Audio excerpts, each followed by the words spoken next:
Hello all, it's Vanessa Vajon, and today I'll be speaking about how personal values can aid your competence. When I looked up the definition of competence, it essentially looks at how successful and effective you can in a daily pursuit, whether that be business or personal life. And according to Jordan Peterson, which I wholly agree with, it's the avenue, having competence is the avenue for success. So it's important that one must nurture it, especially if they want to do big things in this world.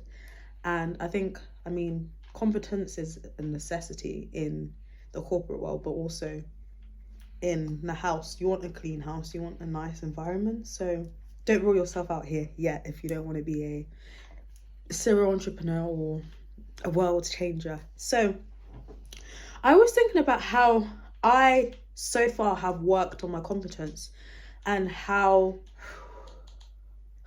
I can work on bettering it in the short term and the long term. So I'm going to discuss those three elements. So firstly, if I'm going to be competent at something, I need a criteria. I need a clear vision. So my world ambition and what I'm doing now is to travel the world and speak. Why? Because I'd like to empower people to heal, empower people to grow, be bold and everything. So I have these personal values, which are authenticity, boldness, integrity, service, tenacity, all of which are things that if I want to preach, I should practice. So these are values that I have written down and hold myself to account even when I'm off stage, even when I'm off platform. So I have an example of how I've ensured my competence, like I said, even behind the scenes. So I haven't really been going to church much this year, which is crazy because I've gone to church my whole life. But I visited this church, and during the sermon, I went up to the toilet and I got stuck and locked in the toilet. Now I was like, how silly, like, how can I get locked in the toilet? I punched up the doors, I played around the lock, and eventually I got out. So that was cool. That was like last week. Now, the following week, I went to the same church. I used a different cubicle because I didn't want to repeat the last mistake. Locked the toilet, used the toilet. I got locked again. And the worst thing about this time is I did not have my phone on me, so I could not even call any of my friends. I could not call my partner. I was just stuck. And no matter what I could do, like, I was just stuck. The door was not budging. I have these nails. I have a baby. It was just not budging. And like, I struggle with anxiety, and I'm healing from that at the moment. And my proclivity is just to like melt and break down and like just like kind of drown in like defeat. And I did do this temporarily, but my mind went like this. Shh, what are your values? Tenacity. Be tenacious, don't give up, keep fiddling at that lock. Cool. So I apply this value, apply some competence, exercise competence, and try and do this thing. It's not working. So I invoke my other values that I've written down: boldness and authenticity. I hear someone about a couple minutes later, after attempting to do things by my own strength and willpower, I'm banging on this door. Bear in mind, I know barely anyone in this church. I'm banging on the door like, help, I'm stuck.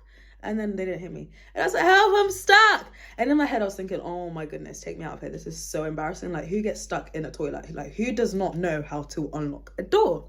But I realized that my personal value of authenticity and boldness are what led me to choose like a more rational response to a problem rather than sitting there in my anxiety and like probably depression if I left it any longer.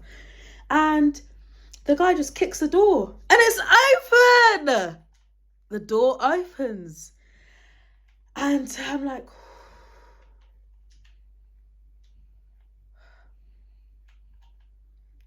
the power of having personal values and sticking to them when you're in scenarios there you don't actually have much certainty. Like, for example, I couldn't call someone, right?